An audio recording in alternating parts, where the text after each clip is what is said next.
My name is Jenny. I'm a 30-year-old architect. After 5 years of planning and hard work, I finally completed my dream home. A modern, single-story house built with locally sourced wood, featuring large windows that let in plenty of natural light, an open-plan living and dining area, and my dream study workspace. It was the greatest achievement of my life, made possible by my savings and a home mortgage. Every paycheck and bonus I earned went into this dream.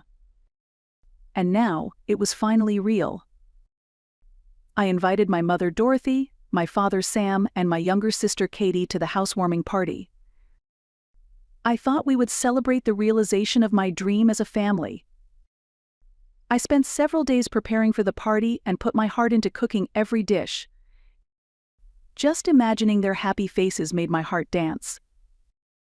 When my family arrived that day, I noticed that everyone's faces were unusually tense. There were no usual smiles. Assuming they were just tired, I kept my tone cheerful. After the toast, my father Sam spoke in a grave voice. "Jenny, we need to talk." I set down my wineglass and responded lightly. "What is it? Is it about the house? Do you like it?" All their eyes turned to me in the living room. But there was no warmth in their gaze. My mother, Dorothy, looked away and fidgeted with her hands. Katie sat back deeply on the sofa with her arms crossed, staring at me coldly.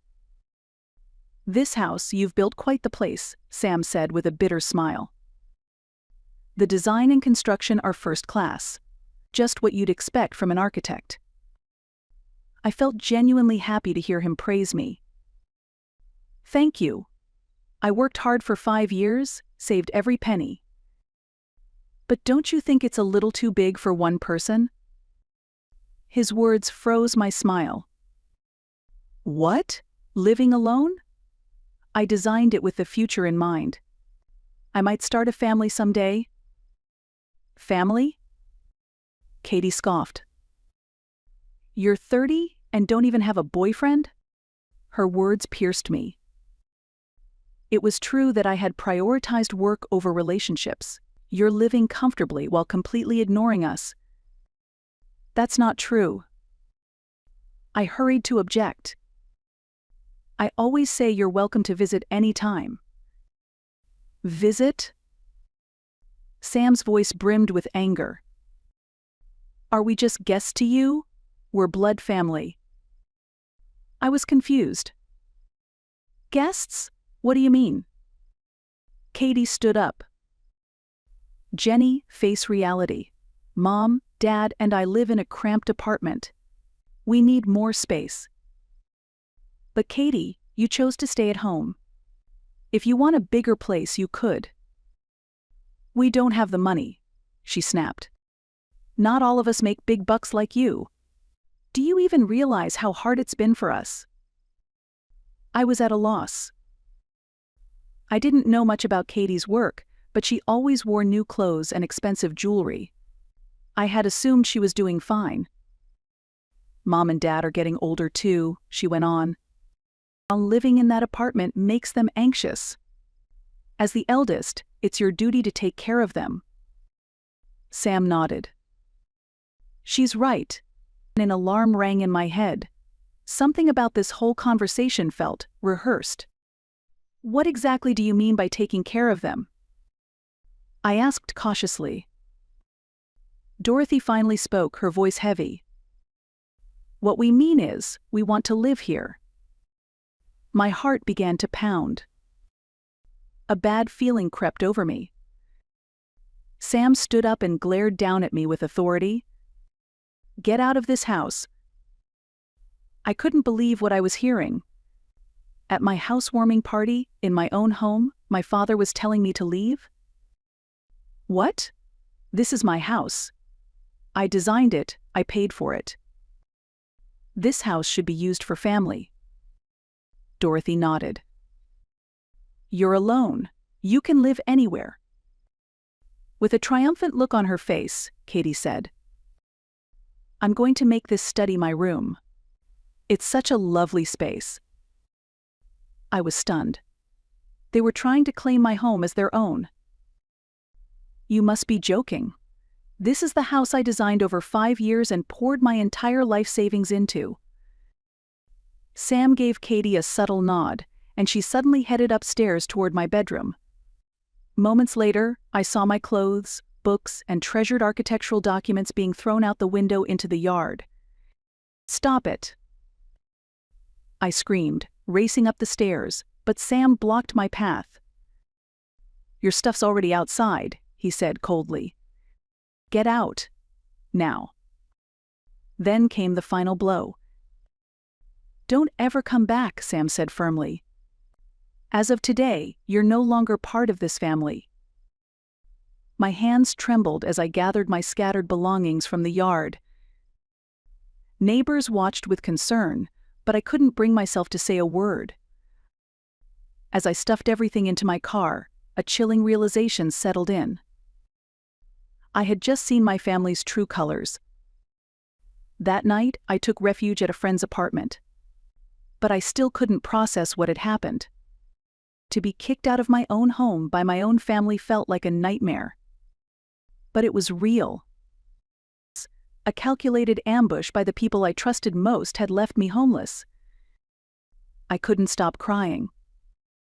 But somewhere deep inside, a quiet voice whispered, "This isn't the end."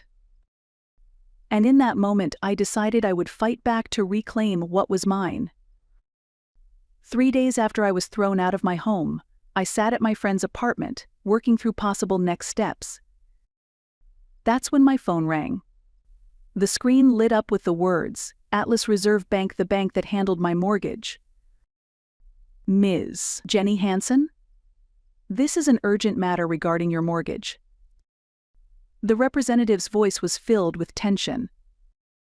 "There has been a recent request to add co-owners to your loan agreement. Was that submitted by you?" My blood ran cold. Co-owners? I never submitted any such request. I suspected as much. We conducted a handwriting analysis on the documents, and it strongly suggests your signature was forged. Mr. Sam Hansen is listed as the primary applicant, and the forms claim you gave full consent. My father, Sam. Of course. It was all a calculated plan to steal my home. Please tell me everything. The first application was submitted around 6 months ago. It began as a temporary residency request, citing your need for family caregiving support. Then a request was made to list co-owners for shared loan responsibility. Finally, we've just received a draft for a complete transfer of ownership to a single name. I was shaking. 6 months ago. That meant the housewarming party had been a setup from the very beginning, a trap to drive me out. We've put all requests on hold for now, the representative continued. Given the fraudulent nature of the documents, we are considering reporting this to the authorities. As soon as I hung up, I accessed the home security system I had installed.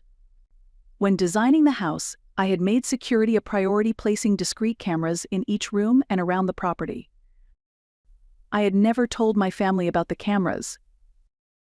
I doubt they even knew they were there. As I reviewed the footage, a horrifying truth came to light. 3 weeks before I was forced out, they had already been using spare keys to enter my home without my knowledge. The footage showed Katie rearranging furniture in my study and measuring the room with a tape measure. Dorothy and Sam were in the master bedroom, discussing where to place the furniture, as if it were their home. But what I could never forgive was seeing them rummage through my work desk drawers, digging through personal files. They had gone through my mortgage documents, the deed to the house, my stamp registration, everything related to the ownership of my home. My knees nearly buckled in front of the screen. The family I had trusted had been doing all this behind my back. They didn't love me as family. They saw me as a resource, something to be used. The dream home I had spent 5 years building through blood, sweat, and tears. They were trying to claim it as their own.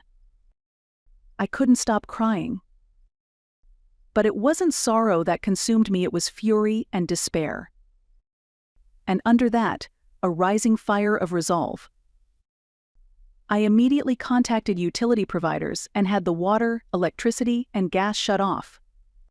All the contracts were under my name, so it only took a few phone calls. The next day, Sam called me in a rage. "Jenny, what the hell are you thinking, cutting off the utilities like that? You have no right to say that. You're trespassing in my home." I replied coolly. "And what about the forged documents submitted to the bank? Care to explain that?" I heard panic on the other end of the line. Sam was whispering to someone nearby. "You're really going to report your own family to the police? If we're family, why did you go through my deed? Why did you submit forged documents to the bank?" That was. Sam's voice trembled. "Jenny, you live in a huge house all by yourself. We're crammed into a tiny apartment. We're suffering." He was scrambling to justify it. "We're family. Isn't it natural to share? And you owe it to your aging parents to take care of them." "Owe you? You've always been stubborn. We figured even if we asked, you'd say no. And that justifies forging my signature?" I let out a cold, bitter laugh. "You've been planning this for 6 months. You manipulated and lied to me the entire time. The bank has records, Mr. Sam Hansen." There was complete silence on the other end of the line. He must have turned pale the moment he realized the bank knew his name. "Now." Sam's voice grew faint. "The bank contacted me directly. About the forged documents." I explained flatly. "Your plan was doomed from the beginning." "Jenny, wait. We're family, aren't we? You're our daughter, our blood." Sam pleaded desperately. "If blood really means something to you, then why did you betray me?" My voice turned ice cold. "If we're family, why did you try to destroy my life?" I said firmly and without hesitation.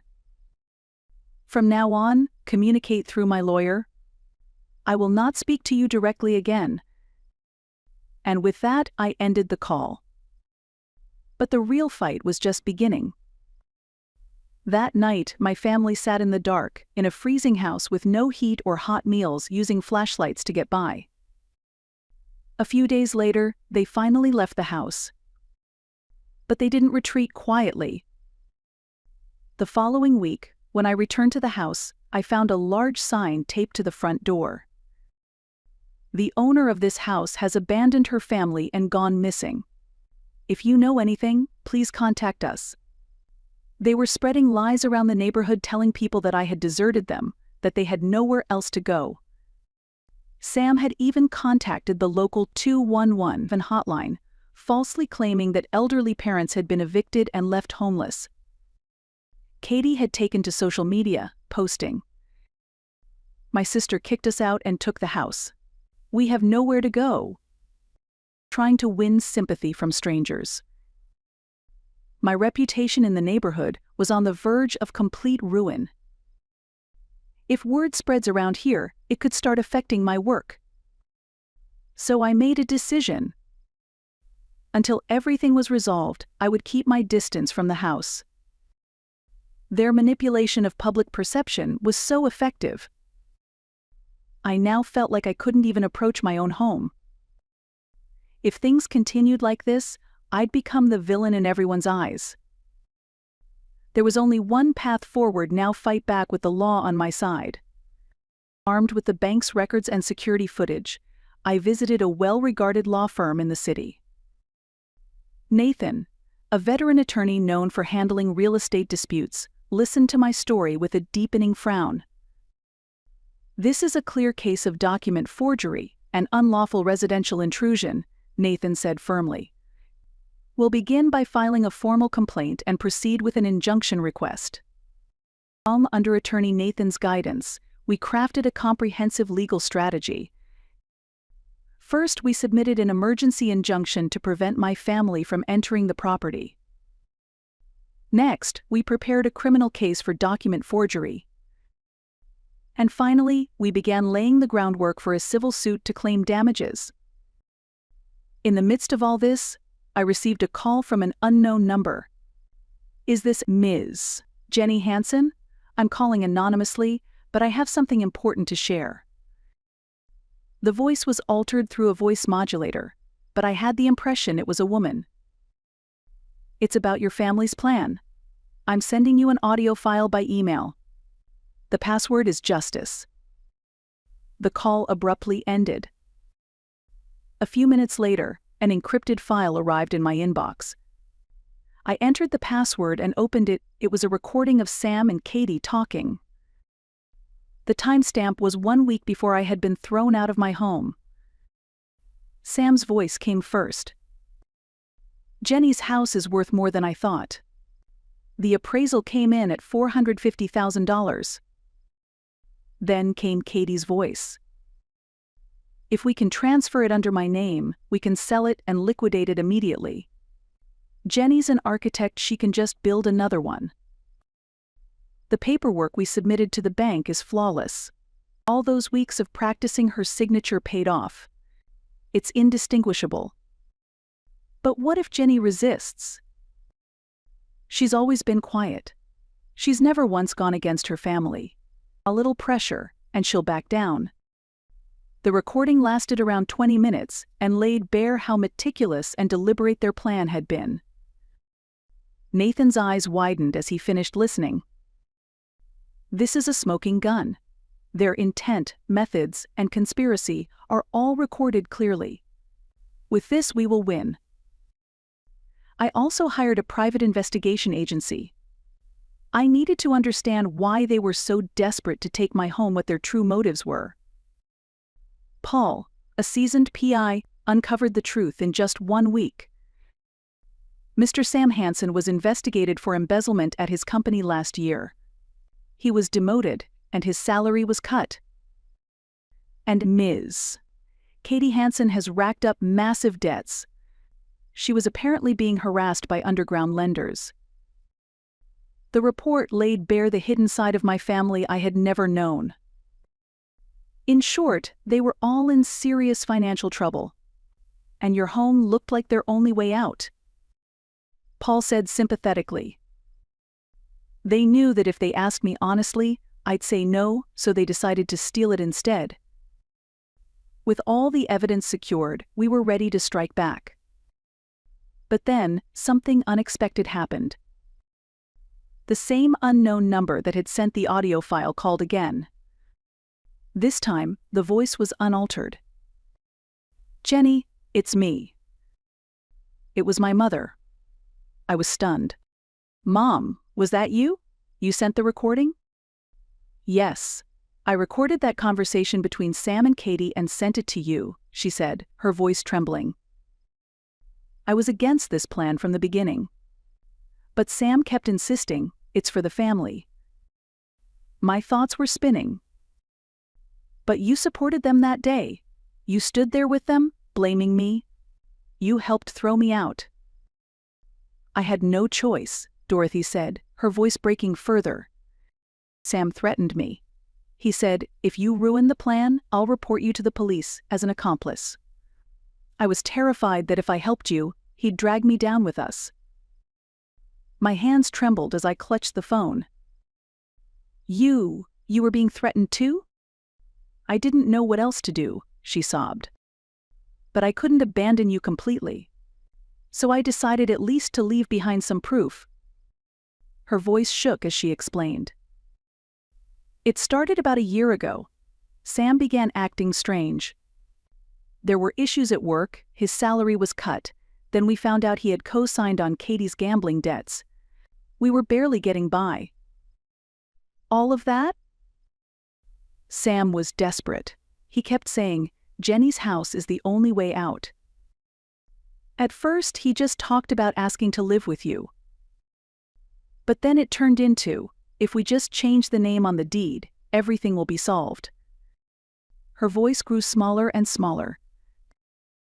When I said, "That's a crime," Sam changed completely. He said, "Your family, aren't you? It's only right for Jenny to sacrifice for us. If you oppose me, I'll turn you into the police too." Tears streamed down my cheeks. My mother had been fighting her fears alone. "Why didn't you tell me, Mom?" "I couldn't," she sobbed. "Whenever I tried to reach out to you, Sam would threaten me, 'Don't interfere.'" "That's why you made the recordings?" "Yes. I recorded every time they talked about the plan, secretly, on my phone, hoping that someday I could use it to help you." My heart swelled with emotion at my mother's courage. "But that day, when you looked at me so coldly, I truly felt betrayed."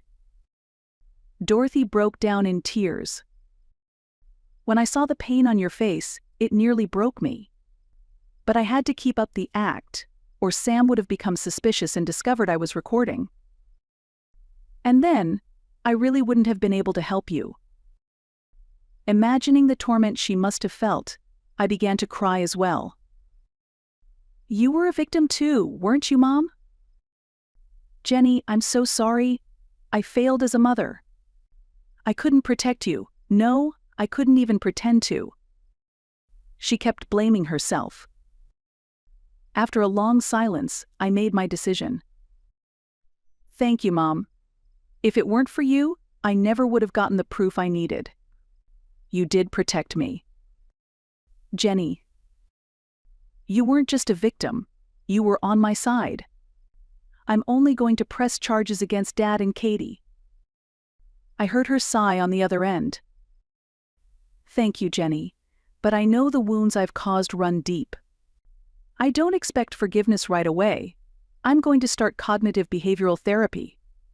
I need time. But thank you," I replied.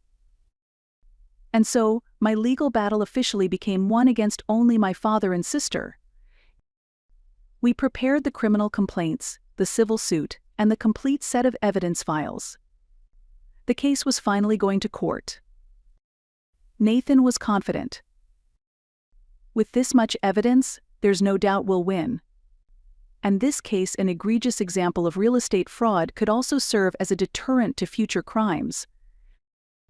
I knew, at last, the time had come to seek justice. And then, the day of the trial arrived. One by one, the pieces of decisive evidence were presented. Security footage, the forged documents submitted to the bank, and the audio recordings Dorothy had secretly made of Sam and Katie's planning. But the true turning point was my mother's testimony. "I was against the plan from the beginning. But my husband threatened to report me to the police as an accomplice if I resisted," she said through tears. "I still wanted to protect my daughter, so I recorded their conversations in secret. Jenny has done nothing wrong." Then came the testimony from Paul, the private investigator.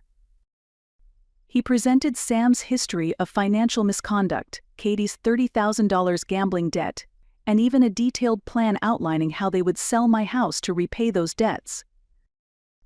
The defendants exploited the plaintiff's goodwill and love for her family to maliciously steal her assets. Nathan declared in his closing argument, his voice ringing throughout the courtroom. The ruling was a complete victory. Sam and Katie were ordered to pay a total of $80,000 in damages, including emotional distress, temporary housing costs, and legal fees. In addition, a restraining order was issued prohibiting them from coming within 1,500 feet of my home. 6 months had passed since the verdict. Sam and Katie now live under the weight of their own debts in addition to the court-ordered compensation. Sam's employer became aware of the lawsuit, and given his prior suspicious record, he was forced to resign. He now reportedly survives on part-time jobs. Katie, meanwhile, is undergoing treatment for gambling addiction and works around the clock to repay her debt.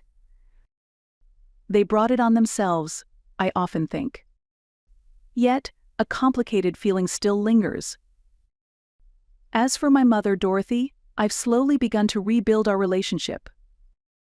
Her bravery in telling the truth in court is something I deeply respect. Thank you, Mom, for having the courage to record them that day. We now meet once a month at a cafe. Jenny, I'm truly sorry I couldn't protect you. But I'm so glad the truth came out. Our relationship is no longer one of mother and child, but rather two adults standing on equal ground. It's a healthier, more respectful bond than ever before. Even the attitude of my neighbors has changed. After the trial, as word of the verdict and the events spread, I began receiving support and sympathy from the community. We never imagined your family would do something so awful, said the Mannings across the street. You did nothing wrong. Just because their family doesn't mean they can get away with crimes, Mrs. Thompson from next door told me every time I returned from errands. Jenny, if you ever need anything, don't hesitate to ask. We're here for you. The Irvings from across the street even came over with a homemade cake. We saw them throwing your things out that day. It broke our hearts. We're so glad the truth came to light. And just like that, I was able to feel safe in my home again. To erase the traces of their invasion, I did a full renovation. I changed the wallpaper in my study, replaced all the furniture in the living room, and completely redecorated my bedroom. It felt like moving into an entirely new home, a fresh start for a new chapter of my life. My work at the architectural firm is going well. In fact, this experience led me to take on a new area of design. Creating home plans that prevent family-based legal disputes. But the biggest change was internal. I now deeply understand the concept of a chosen family. Not the one you're born into by blood, but the one you choose where mutual respect, support, and love form the foundation. My neighbors, my colleagues, and friends from my university days. Those relationships proved far more genuine, equal, and full of love than my blood family ever was. Now, on the first Saturday of every month, I host a chosen family dinner at my home. I invite those precious people I've chosen as my true family. We eat together, share updates, and simply enjoy one another's company. No one tries to control me. No one covets my home or assets. We simply wish for each other's happiness. 1 year later, I had completely rebuilt my perspective on life. I learned the importance of setting boundaries, protecting my rights, and what true love really means. From time to time, I still receive letters of apology from Sam and Katie. But I don't reply. Because forgiveness and reconciliation are not the same thing. The scars they left run too deep. There is no rebuilding that trust. But I also don't carry hatred. They have their lives and I have mine. Keeping our distance and walking separate paths is the best choice for us all. Now, I'm thriving as an architect and living a deeply fulfilling personal life. Surrounded by my true family, my home has become warmer, more peaceful, and more loving than ever before. By breaking free of blood ties and building family based on choice and respect, I found real happiness. What began as a terrifying ordeal, nearly losing my home, ultimately taught me the most valuable lesson of all. Family is not defined by blood, but by the love, respect, and support we give one another. And today, my home has become, in the truest sense, a family home. Not built on blood ties, but on the warmth of a chosen family connected by the heart.